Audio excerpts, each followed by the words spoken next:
जय श्री कृष्णा दोस्तों, बेसरा फैमिली में आपका स्वागत है। दोस्तों, आज की वीडियो में हम माघ मास के कृष्ण पक्ष की एकादशी, जिसका नाम षटतिला एकादशी है, उसकी व्रत कथा सुना रहे हैं। इस कथा का श्रवण कथन करने से निश्चय ही आपकी सभी प्रकार की मनोकामना पूरी होती हैं। बोलिए एकादशी महात्म की जय। एक समय दालव्य ऋषि ने पुलस्त्य ऋषि से पूछा कि महाराज, मृत्यु लोक के मनुष्य ब्रह्म हत्या आदि महान पाप करते हैं, पराय धन की चोरी और दूसरे की उन्नति को देखकर ईर्ष्या करते हैं तथा अनेक प्रकार के व्यसनों में फंसे रहते हैं, फिर भी उन्हें नरक प्राप्त नहीं होता। इसका क्या कारण है? न जाने वे कौन सा दान पुण्य करते हैं जिससे उसके पाप नष्ट हो जाते हैं। यह सब कृपा करके कहिए। पुलस्त्य मुनि कहने लगे कि हे महाभाग, आपने अत्यंत सुंदर प्रश्न पूछा है। इससे संसार के जीवों का कल्याण होगा। ब्रह्मा, विष्णु, रुद्र तथा इंद्र आदि भी इस गुप्त भेद को नहीं जानते, परंतु मैं आपको सुनाता हूँ। माघ मास के लगते ही स्नान आदि से शुद्ध हो, इंद्रियों को वश में करके काम, क्रोध, लोभ, मोह, अहंकार, ईर्ष्या, अभिमान आदि त्याग कर भगवान का स्मरण करना चाहिए। पुण्य नक्षत्र में गोबर, कपास, तिल मिलाकर उनके कंडे यानी उपले बनाने चाहिए। उन उपलों से 108 बार हवन करना चाहिए। उस दिन मूल नक्षत्र हो, साथ ही एकादशी तिथि भी हो तो और भी श्रेष्ठ है। स्नान आदि से नित्य क्रिया से निवृत्त होकर देवादिदेव श्री भगवान का पूजन और एकादशी का व्रत धारण करे। रात्रि को जागरण करना श्रेष्ठ है। उसके दूसरे दिन धूप, दीप, नैवेद्य आदि से भगवान का पूजन करके खिचड़ी का भोग लगावे। भगवान कृष्ण का पूजन करके पैठा, नारियल, सीताफल या सुपारी सहित अर्घ्य देते हुए विनय करे कि हे भगवान, आप दीनों के को शरण देने वाले हैं, इस संसार सागर में फंसे हुए प्राणियों का उद्धार करने वाले हैं। हे पुंडरीकाक्ष, हे जगत गुरु, आप लक्ष्मी सहित इस तुच्छ अर्घ्य को स्वीकार करें। इसके पश्चात जल से भरा हुआ कुंभ घड़ा ब्राह्मण को दान करे।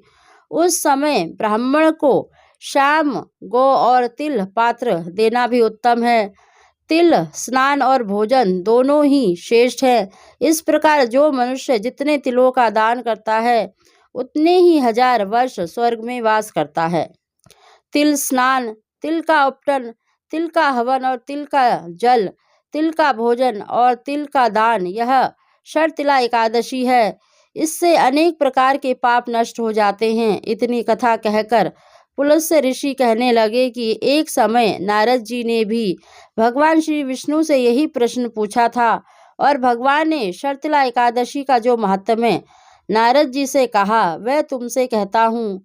भगवान कहने लगे कि हे नारद, मैं आंखों देखी एक सत्य घटना कहता हूँ, ध्यान पूर्वक सुनो।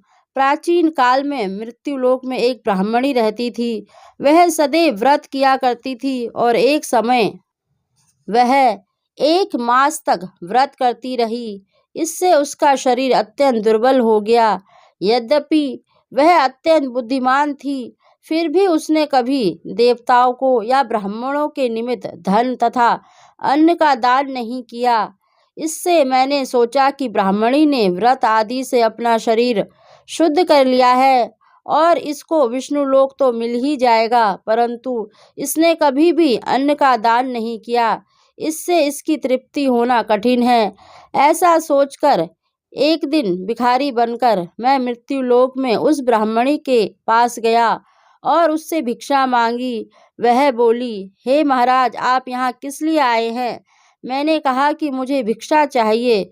इस पर उसने एक मिट्टी का ढेला मेरे भिक्षा पात्र में डाल दिया। मैं उसे लेकर स्वर्ग लौट आया। कुछ समय बीतने पर ब्राह्मणी शरीर त्याग कर स्वर्ग आ गई। मिट्टी का दान करने से उस ब्राह्मणी को स्वर्ग में सुंदर महल मिला, परंतु उसने अपने घर को अन्नादि सब सामग्रियों से शून्य पाया। तब वह मेरे पास आकर बोली, भगवान, मैंने अनेक व्रत आदि द्वारा आपकी पूजा की है, परंतु फिर भी मेरा घर अन्नादि से शून्य क्यों है? मैंने कहा, पहले तुम अपने घर जाओ। देव स्त्रियां तुम्हें देखने के लिए आएंगी। पहले उनसे शर्तिला एकादशी का पुण्य एवं विधि सुन लो, तब ही द्वार खोलना। भगवान के ऐसे वचन सुनकर जब वह अपने घर गई, तब देव स्त्रियां आई और उन्होंने द्वार खोलने के लिए कहा। तो ब्राह्मणी बोली कि आप मुझे देखने के लिए आई हैं, तो सबसे पहले शर्तिला एकादशी का महात्म्य कहिए। तब उनमें से एक देव स्त्री ने शर्तिला एकादशी का महात्म्य सुनाया। ब्राह्मणी ने महात्म्य सुनकर घर का द्वार खोल दिया। देवागण ने देखा कि वह तो ना तो गंधर्वी है और ना ही आसुरी, वरन पहले जैसी ही है। फिर उस ब्राह्मणी ने देव स्त्रियों के कथन अनुसार शर्तिला एकादशी का व्रत किया। इसके प्रभाव से वह सुंदर और रूपवती हो गई तथा उसका घर अन्न आदि समस्त सामग्रियों से भरपूर हो गया। भगवान कहते हैं कि मनुष्य को शर्तिला एकादशी का व्रत लोभ में ना करके तिलादि का दान अवश्य करना चाहिए। इससे दुर्भाग्य, दरिद्रता तथा पाप नष्ट होकर मोक्ष की प्राप्ति होती है। बोलिए एकादशी महात्म की जय।